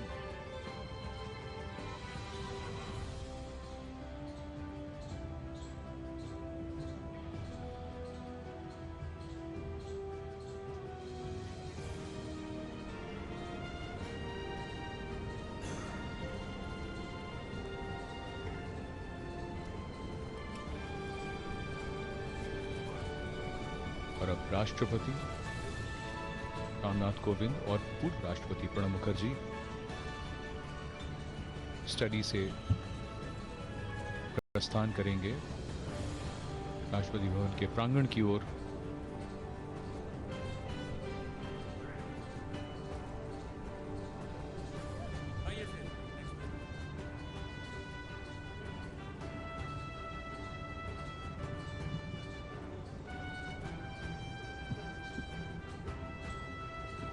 Rashtrapati Bhavan के उत्तर की दिशा में ये study. A gentle smile writ large on both faces, and I think memories being created for both these leaders here.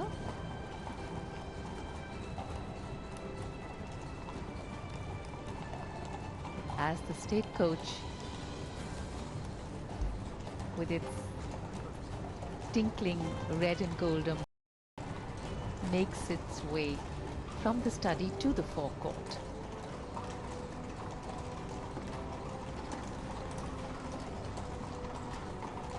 अगर गौरव दोनों ही विभूतियों की अगर हम बात करें तो एक बात और जो जोड़ती है कि साधारण परिवार से आने के साथ साथ, और दोनों ने ही शायद कल्पना नहीं की थी, ऐसा उन्होंने कई बार कहा भी है, कि वो इस सर्वोच्च पद तक पहुंचेंगे। श्री रामनाथ कोविंद के गांव के पास एक नदी है जहां वो तैरा करते थे बचपन में, और इसी तरह पूर्व राष्ट्रपति प्रणब मुखर्जी के गांव के पास नदी बरसात में उसे वो पार करने के लिए उनको भी एक यात्रा करनी पड़ती थी, जिसके लिए वो बचपन के दिनों की याद उन्होंने कई बार ये साझा की है। And that, Sanjeev, is the power of a true leader. His or her strong connect with the earth, with the rural roots, with actually from where we all came. जी, और प्रणब मुखर्जी ने इस बात को कहा भी है कि वो नदी पार करने के लिए, क्योंकि स्कूल जाना पड़ता था, तो एक गमछा भी रखते थे उसके बाद। यहाँ उनका आगमन राष्ट्रपति कोविंद और पूर्व राष्ट्रपति प्रणब मुखर्जी।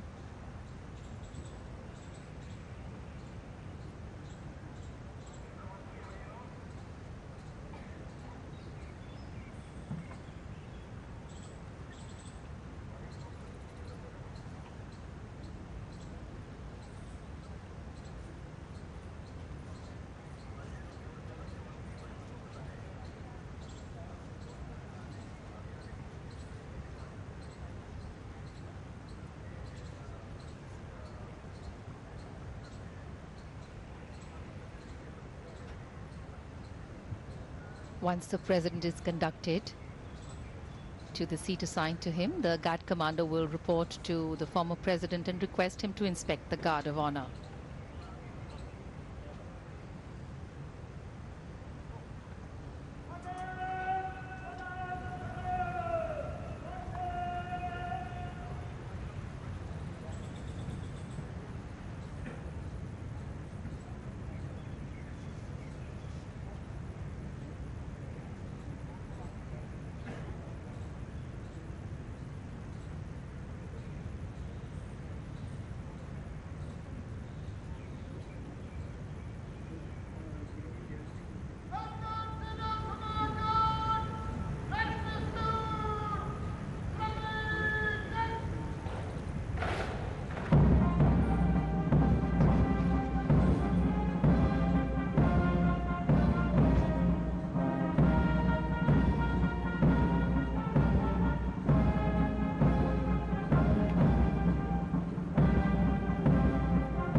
राष्ट्रीय सैल्यूट, और उसके बाद पूर्व राष्ट्रपति से अब अनुरोध किया जाएगा गार्ड ऑफ ऑनर के इंस्पेक्शन के लिए।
Waving out and acknowledging the greetings of all present here.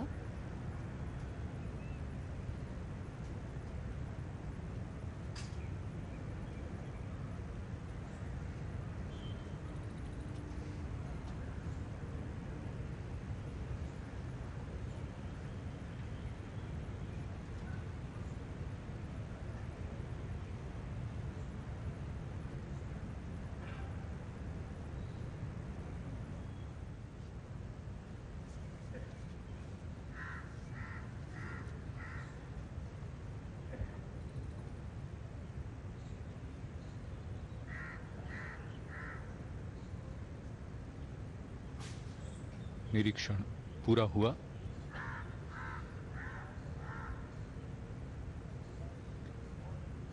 और अब पूर्व राष्ट्रपति यहां उपस्थित गण्यमान्य व्यक्तियों से विदा ले रहे हैं।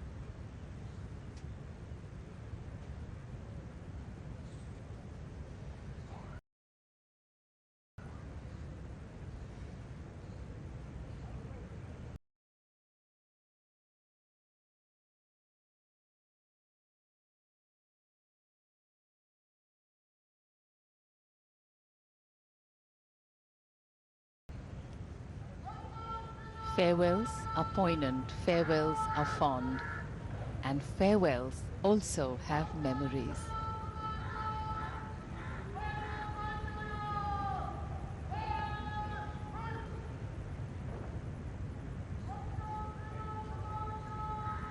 कार्यकाल पूरा और अब पूर्व राष्ट्रपति विदा लेते हुए पिछले 5 वर्ष वो यहाँ इस राष्ट्रपति भवन में रहे, देश के प्रथम नागरिक के तौर पर, और अब ये बागडोर वो सौंप कर जा रहे हैं देश के नए राष्ट्रपति को। इस ऐतिहासिक महान देश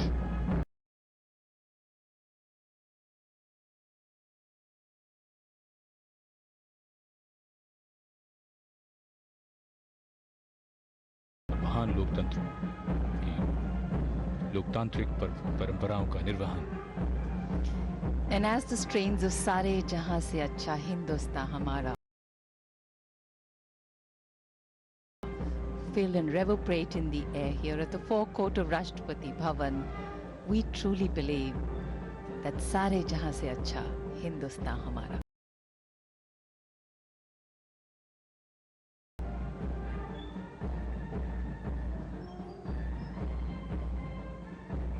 Members of his staff, members who've been with him for so long.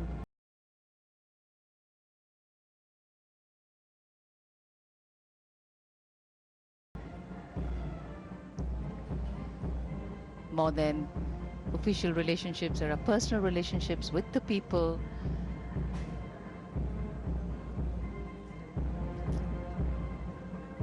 I think farewells are very special, and ceremony, decorum and dignity make this one very special too.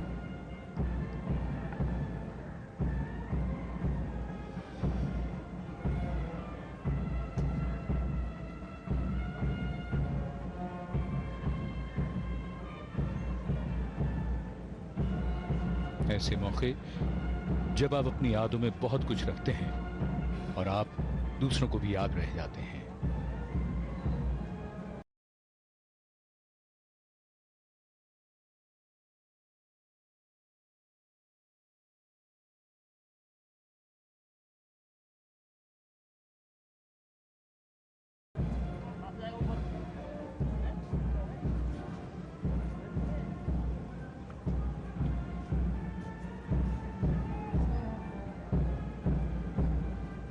wish me well while I wave goodbye. I wish you well. May your aspirations fly.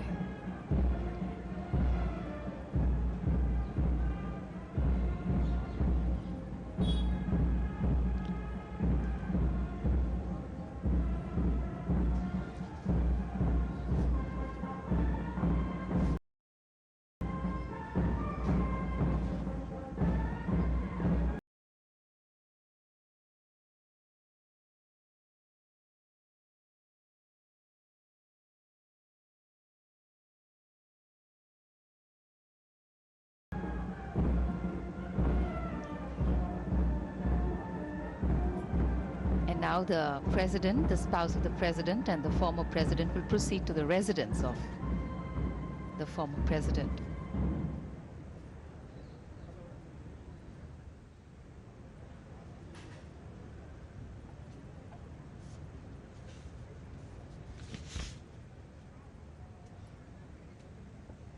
नई दिल्ली में राजाजी मार्ग पर अब पूर्व राष्ट्रपति का निवास होगा।